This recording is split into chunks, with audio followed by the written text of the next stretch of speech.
Hai guys, udah hampir setahun ya aku nggak upload video dan aku sudah bisa wisuda, aku sudah daftar wisuda. Sudah bisa wisuda di Agustus ini, alhamdulillah. Jadi aku berencana untuk membuat video. Kemarin itu terakhir di semester 3 dan semester 4. Kali ini aku pengen bikin pengalamanku menjalani semester 5 dan semester 6. Mungkin sebelumnya aku mengucapkan terima kasih banyak terlebih dahulu karena teman-teman sudah mengiringi langkah aku juga, mulai dari diterima SIMA, kemudian juga akhirnya masuk S2 Magister Profesi Psikologi Klinis Dewasa, terus semester 1, 2, 3, 4, sampai 5 dan 6 ini. Jadi sebenarnya kalau normalnya, bukan normal ya, kalau tepat waktunya itu emang lulus di semester 5, tapi memang yang lulus tepat waktu itu nggak banyak gitu ya. Jadi kebetulan aku lulus di semester 6 ini, jadi nambah 1 semester gitu. Nah, kalau misalkan bisa diceritain, sebenarnya semester 5 itu tinggal penyelesaian istilahnya, karena sebagian besar dari kita sebenarnya udah start pasti untuk bikin laporan dan lain sebagainya kan udah di semester sebelumnya ya, karena kita juga ada sidang kasuistik. Jadi untuk laporan-laporan tinggal penyelesaian, tinggal revisi. Kalau misalkan memang ada yang belum dibuat, ya bisa dibuat di semester 5 ini. Selain penyelesaian laporan-laporan, juga pastinya penyelesaian publikasi ilmiah. Nah, publikasi ilmiah ini kan bebas ya teman-teman, mau dari laporan kasus atau misalkan dari tesis itu juga bisa. Nah, kalau aku kemarin kebetulan dari laporan kasus kelompok gitu. Nah, aku kenapa nambah 1 semester? Aku terkendala selesai kasus kelompoknya juga cukup mepet. Jadi kelompokku itu ada kendala di kaji etik lah istilahnya, dan ada banyak aspek lainnya yang bisa bikin kita nambah semester. Kadang bukan karena kitanya yang lama aja gitu ya, tapi ada faktor-faktor eksternal yang kadang kita nggak bisa kendalikan juga. Jadi banyak banget yang akhirnya lanjut ke semester 6, salah satunya aku. Nah, ketika lanjut di semester 6 itu sebenarnya sedihnya karena kita perlu bayar full ya. Jadi kayak istilahnya ya udah mulai semester tambah semester baru dengan bayar full juga. Tapi alhamdulillahnya karena laporanku sebenarnya udah hampir selesai semua gitu ya, hampir udah selesai revisi di semester 5. Jadi awal semester 6 itu aku udah beres laporan-laporannya dan bisa daftar sidang internal yang ada di periode Maret. Jadi akhirnya aku sidang internalnya itu di periode Maret. Dan alhamdulillah juga publikasi ilmiahku itu udah mulai aku proses. Aku agak lupa, kayaknya akhir tahun 2000, akhir semester 5 tuh udah mulai aku urus. Jadi di awal semester 6 itu di sekitar bulan Maret aku tuh juga udah berhasil publikasi ilmiah, udah mau publish lah istilahnya gitu. Jadi udah aman. Nah, ketika aku sidang internal itu aku di tanggal 27 Maret. Yang sidangnya itu kurang lebih sekitar 2 jam. Sidang internal ini aku diuji oleh 2 penguji dosen internal dari UI, karena aku dari UI. Dan di sini kita sebenarnya diuji berkaitan dengan penguasaan kasus pastinya. Waktu itu aku yang dibahas secara mendalam tuh kalau nggak salah cuma 2 kasus individu dan 1 kasus kelompok. Yang lainnya juga ada sih yang ditanya-tanya sedikit, tapi ada juga yang nggak ditanya sama sekali. Untuk pertanyaannya juga sebenarnya tergantung banget sama fokus dosennya. Aku dan teman-teman aku yang lain juga kadang-kadang ada pertanyaan-pertanyaan yang sama gitu ya, pasti ya tentang autoanamnesisnya, terus alat ukur dan lain sebagainya. Tapi itu juga balik lagi berbeda-beda dosen, pertanyaan juga akan beda-beda. Nah, di sini aku sebenarnya udah bikin PowerPoint untuk presentasi, tapi nggak diminta untuk presentasi. Tapi di akhir aku diminta untuk memperlihatkan gitu ya, memperlihatkan sih sebenarnya PowerPoint-nya seperti apa, dan dikasih saran untuk sidang HIMSI baiknya presentasinya seperti apa. Dan juga selain presentasinya seperti apa, aku juga diberikan saran cara menjelaskannya dan lain-lainnya gitu. Pokoknya istilahnya dikasih saran untuk mempersiapkan ke sidang HIMSI-nya nanti gitu. Jadi alhamdulillah sidang internal lulus dan lanjut berikutnya ke daftar sidang HIMSI. Nah, ketika dari jeda itu aku tuh dapet jadwal baru di tanggal 12 Juni. Jadi dari aku sidang internal Maret, aku baru sidang HIMSI tuh 12 Juni. Ya, berbeda dengan sidang internal yang dilakukan secara offline. si sidang HIMSI ini dilakukannya secara online karena aku diuji sama satu dosen eksternal, jadi bukan dari UI, dan didampingi sama satu dosen yang menjadi pengujiku di sidang internal. Nah, sama seperti sidang internal, kita diuji berkaitan dengan penguasaan kasus pastinya. Nah, waktu itu juga aku kalau nggak salah yang dibahas juga yang secara mendalam tuh cuma 2 kasus individu dan 1 kasus kelompok, dan yang lainnya nggak dibahas. Bedanya di sini aku presentasi dulu tuh 2 kasus individunya. Sebenarnya gini, jadi 1 kasus yang pertama presentasi, terus konfirmasi, tanya jawab, sharing. Jadi di sini sebenarnya alhamdulillahnya banget gitu ya, dosen eksternalku juga banyak menjelaskan gitu, kayak misalkan ilmu-ilmu yang mungkin sebelumnya aku nggak tahu sama sekali gitu ya. Nah, ini tuh dijelaskan juga, jadi nggak cuma kayak saran aja, tapi bahkan beliau share screen juga gitu, kasih edukasi juga, jadi itu sangat amat menarik.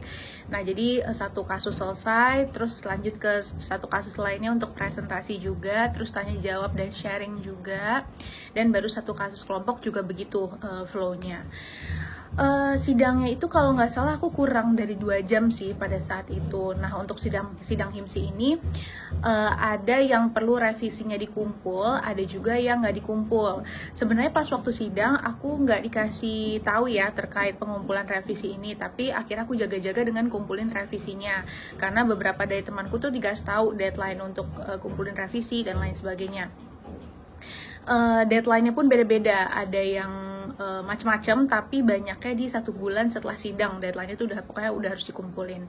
Dan untuk sidang HIMSI alhamdulillah juga aku lulus dan lanjut aku seminar tesis di tanggal 21 Juni. Nah, ini durasi seminarnya kurang lebih 1 jam.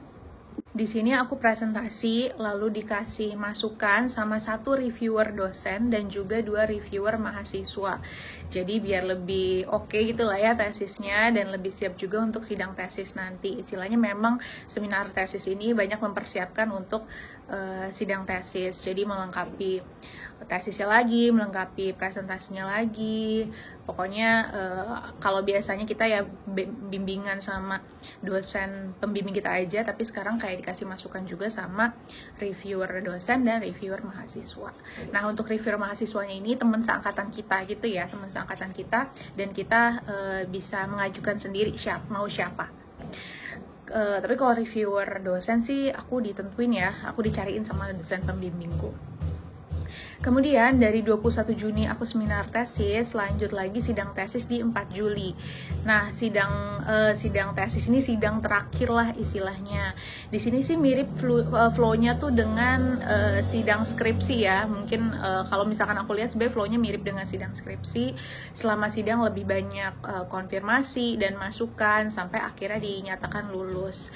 Jujur walaupun seluruh sidang ini deg-degan banget gitu ya, dan aku banyak kekhawatirannya juga, tapi ternyata aku seneng banget selama sidang karena aku bisa nangkep insight banyak banget dari ilmu reviewer dosen aku dan teman-teman gitu ya. Aku bisa menangkap insight yang cukup banyak ilmu yang aku dapat, bahkan aku juga bisa diskusi, aku bisa nanya juga, aku bisa sharing gitu. Jadi ternyata selama sidang itu aku menikmati sekali, aku senang sekali gitu, karena ya mungkin ini bisa menjadi bekal aku juga gitu ya untuk praktek kedepannya. Dengan segala kekurangan aku ini pastinya aku butuh banget itu. Jadi bahkan penguji itu nggak segan-segan untuk memberikan apresiasi ke kita gitu ya, dan masukan yang detail. Itu sih yang aku sangat amat bersyukur gitu selama proses sidang-sidang ini. Cuma yang bikin kalang kabut selama prosesnya itu sebenarnya administrasi ya, pastinya banyak banget berkas yang harus disubmit, ditambah dikejar-kejar juga sama tanggal deadline sidangnya gitu. Jadi istilahnya ya masa-masa semester 6 ini benar-benar kita harus sering-sering cek jadwal, karena kalau lewat dari deadline masa sidang gitu ya, itu berdampak ke bisa atau enggaknya kita melakukan sidang, dan dampaknya juga bisa ke lulus atau enggak di semester itu. Sedangkan semester 6 ini udah jadi maksimal banget lah. Tadinya kan karena kita S2 magister dan profesi juga masih boleh sampai semester 7 kalau nggak salah, tapi ada perubahan aturan yang maksimal banget kita selesai di semester 6, dan peraturan ini disosialisasikan di tengah-tengah kita studi. Jadi aku lupa sih di semester berapa, tapi itu baru ada perubahan di tengah-tengah kita menjalankan studi. Selesai seluruh sidang, belum selesai, kita perlu siapin berkas-berkas daftar yudisium yang lumayan buru-buru juga, karena berkasnya banyak, tapi dari aku sidang tesis ke deadline-nya itu cukup mepet, jadi harus buru-buru lah istilahnya. Tapi alhamdulillah semuanya keburu, dan aku bisa lulus di semester ini, alhamdulillah. Nanti juga aku akan ada wisuda dan sumpah profesi. Nah, sumpah profesi ini kita akan dapat sertifikat sebutan psikolog dan surat izin praktik psikologi, SSP dan SIPP. Nah, kalau mau dapat surat izin praktik psikologi klinis harus urus sendiri lagi, dan sumpah profesi klinis lagi. Nah, ini nggak dapat dari kampus, kita perlu untuk cari informasi lagi terkait ini. PR-nya lagi, selain berkas-berkasnya banyak gitu ya yang harus diurus, kita juga harus prepare banget secara dana gitu ya, karena banyak banget pengeluaran untuk lulus ini. Untuk wisuda, untuk sumpah profesi, nanti kalau misalkan mau sumpah profesi psikologi klinis lagi, psikolog klinis lagi, lumayan ngos-ngosan jujur, tapi semoga dengan profesi baru nanti gitu ya, dengan title baru nanti bisa jadi manfaat juga untuk diri sendiri dan orang lain istilahnya. Tapi memang agak ngos-ngosan di dananya sih menurut aku.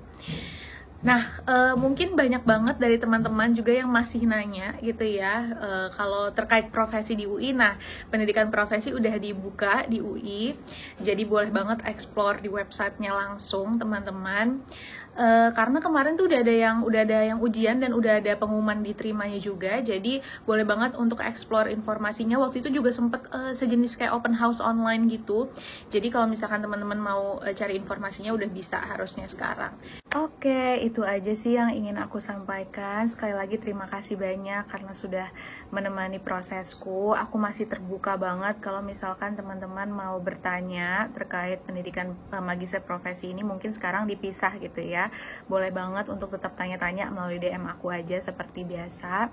Dan harapannya juga aku tetap pengen sharing-sharing mungkin terkait hal-hal lain, terkait psikologi, kerelawanan, literasi gitu ya. Karena beberapa video sebelumnya aku sharing mengenai bukuku yang rilis di akhir tahun kemarin. Jadi kalau misalkan teman-teman ada saran juga, siapa tahu pengen konten yang seperti apa, boleh banget untuk di DM aku atau enggak di kolom komentar aja seperti biasa.